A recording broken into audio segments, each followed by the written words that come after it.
Salut à tous les amis, j'espère que vous allez bien. On se retrouve donc ce mardi 14 avril les gars. C'est le jour tant attendu par toute la communauté Blaugrana. Alors évidemment, on va parler du match de ce soir, on va aussi parler de tout ce qui s'est déroulé autour en avant-match. Si vous voulez, je vous renvoie ma vidéo d'hier par rapport à la conf de presse de Flick et de Lamine. Ce soir, je serai également en live à partir de 19h30 pour parler du match avec vous. Donc soyez là, on sera ensemble, évidemment, pour soutenir l'équipe et voir si la fameuse remontada est possible.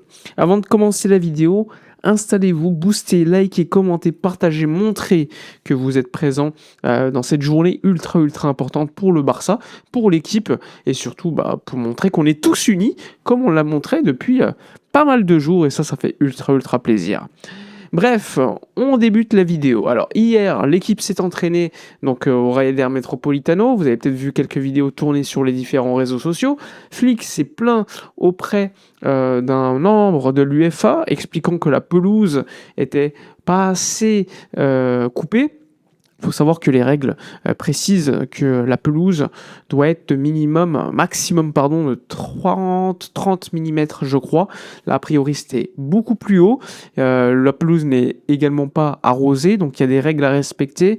Normalement demain l'UEFA fera des checkings pour vérifier si la taille est respectée. Donc l'Atlético déjà dans son rôle de vouloir ralentir le ballon, on s'y attendait de toute façon.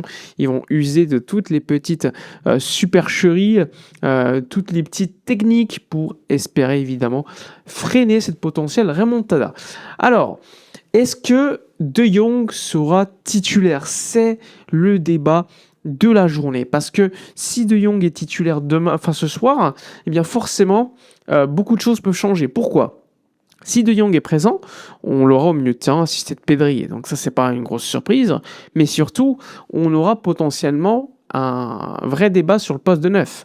Parce que moi, je me dis, si De Jong n'est pas là, forcément en neuf, je vois pas pourquoi on ne mettrait pas Lewandowski. Parce que je me dis, Dani Olmo va jouer au milieu de terrain pour assister Pedri, puisqu'on n'a personne d'autre, à part Casado, mais je le vois pas après ce qui s'était passé en Copa. Si Pedri et assisté de Jong, dans ce cas-là, Olmo peut potentiellement jouer à ce poste de faux neuf. C'est pour ça que pour moi, c'est le véritable sujet donc de la composition d'équipe. Parce que, par exemple, Gavi, moi je vous l'ai dit hier, je vous ai montré ma compro d'équipe, moi je pense que Gavi sera présent, je pense que Gavi sera titulaire, et je pense même que ça soit souhaitable qu'il soit là, parce que en termes de pressing, contre-pressing, récupération, et également équilibre de l'équipe, parce que, ok, le Barça doit aller marquer des buts, c'est sûr, mais le Barça doit également ne pas en prendre. C'est un aspect qu'on oublie un petit peu là dans la fanbase. On le sait que le Barça peut marquer des buts, surtout avec cette attaque et surtout au Ryder Metropolitano. On l'a déjà montré, on a mis 4 buts, on en a mis 2 il y a quelques jours. Oui, on peut le faire. Maintenant, il ne faut pas non plus encaisser des buts. Et pour pas encaisser des buts, il faut également bien défendre. Et pour bien défendre, il faut aussi avoir une équipe plus ou moins équilibrée. Et avec Gavi, je trouve qu'on a un équilibre important qu'on pourrait retrouver.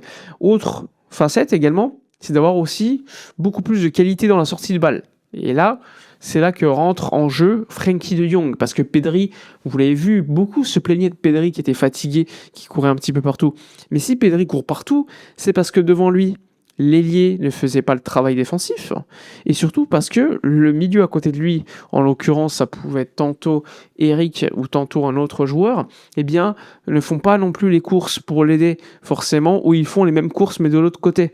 Donc forcément c'est très difficile de pouvoir courir autant pour un joueur comme Pedri qui normalement a un rôle qui est d'aider à la sortie de balle avec De Jong, et surtout, c'est une autre facette ça. À chaque fois, on lui donnait la responsabilité de sortir les ballons, même si Gérard Martin a une bonne relance, forcément, Eric était moins qualitatif sur cet élément-là lorsqu'il y avait un pressing adverse en 1v1. Quand tu as un 1v1 pour sortir les ballons, Pedri de Jong, c'est quand même beaucoup plus facile. Et forcément, quand il y a moins de responsabilités mises par Pedri, puisque de Jong est présent, ça l'aide aussi pour sortir les ballons, pour avoir beaucoup plus de tranquillité, se projeter aussi et courir beaucoup moins dans l'espace vide. D'ailleurs, on l'a remarqué, lors des derniers matchs, Pedri touchait beaucoup moins de ballons. Parce qu'il jouait aussi beaucoup plus haut, et parfois quand il jouait en double pivot, il touchait beaucoup moins le ballon, parce que le Barça avait beaucoup de mal, et jouait beaucoup trop verticalement à mon goût. Donc là aussi, récupérer un joueur comme De Jong, je sais qu'il y a quand même quelques défauts, on va pas se mentir. Pour moi, il ne faut pas omettre non plus ses qualités qui sont énormes et c'est pas pour rien que Flick l'aime beaucoup. Donc c'est le véritable sujet. Hein. J'ai hâte de voir si De Jong sera titu parce que Bernal est out. Bernal n'est pas prêt. Il sera de retour d'ici quelques jours, mais pas pour ce match. Le Barça a décidé de ne pas l'infiltrer parce qu'ils estimaient que c'était pas nécessaire. Et De Jong s'est entraîné avec le groupe hier, dans la continuité du match où il était rentré en jeu pendant une dizaine de minutes contre Getafe, où il a fait l'Espagnol, pardon, et là où il avait fait une passe D pour Rashford. Perso, je sais pas. Moi, je le lancerai. Je le lancerai parce que je me dis c'est le moment de la saison le plus important. Là, il faut gagner. Hein. Il n'y a pas de mystère. Hein. Dans quelques jours, s'il revient pour jouer plus de temps de jeu, c'est sympa. Hein. Mais là, on a besoin, limite, de prendre un petit peu un risque, je sais pas, mais qu'il joue au moins 1 heure. Et après, tu aurais organisé l'équipe selon le match. Tu fais rentrer des joueurs. On en a sur le banc. Hein. On va pas se mentir. Tu as potentiellement des joueurs comme Lewandowski s'il n'est pas titulaire. Comme Rashford s'il n'est pas titulaire.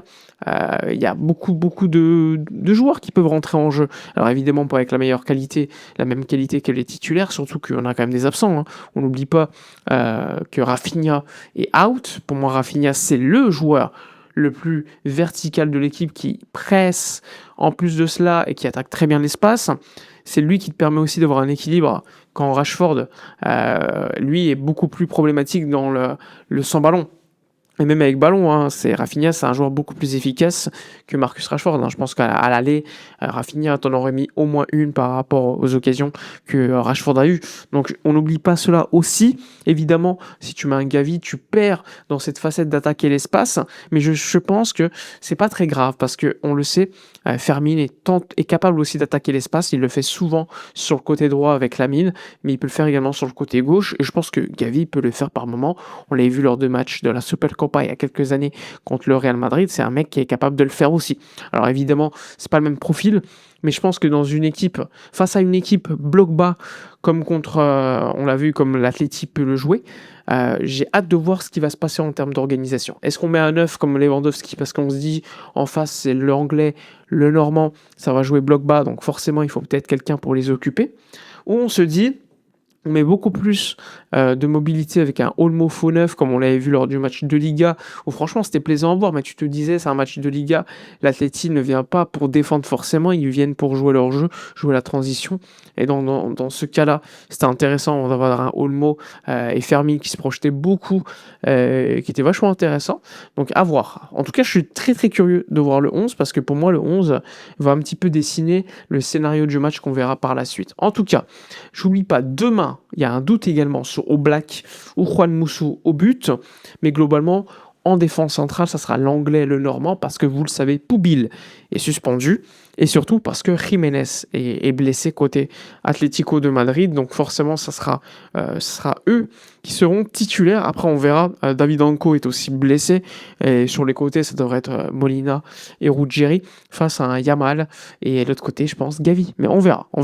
Au milieu de terrain, on s'attend à Marcos Llorente, de nouveau, comme ce qu'on avait vu en Ligue des Champions, assisté de Koké, qui normalement aurait dû être suspendu à mon avis pour le match. Hein. Il avait échappé au carton rouge lors du match aller. C'était un miracle, comme le Normand d'ailleurs, il ne faut pas l'oublier. Tout cela, c'est des petites décisions qui peuvent avoir un impact sur les deux matchs, hein, on ne l'oublie pas. Donc voilà, normalement en attaque, hein, Giuliano Simeone sera présent, Griezmann aussi, assisté de Julian Alvarez. Est-ce qu'on verra Lookman sur le côté gauche? J'ai hâte de voir en tout cas une équipe de l'Atlético qui est favorite pour la qualif, on va pas se mentir, mais qui va faire face à un Barça qui n'a rien à perdre. Et quand tu n'as rien à perdre, parfois tu peux créer l'exploit. Je vous dis pas que ça va arriver, j'en sais rien du tout, mais je pense que c'est possible. Je pense qu'à un moment donné, on sera dans le match pour revenir. Bref, voilà un petit peu ce qu'on peut dire sur le match de ce soir. Soyez là, hein, 19h30 sur Twitch, sur YouTube, en live pour vivre l'avant-match. Et ensuite, on vivra toute cette soirée ensemble, peut-être avec un débrief sur YouTube ou un débrief en live. Bref, passez une bonne journée et je pense qu'on va être tous pareils en pensant qu'au match. Ciao!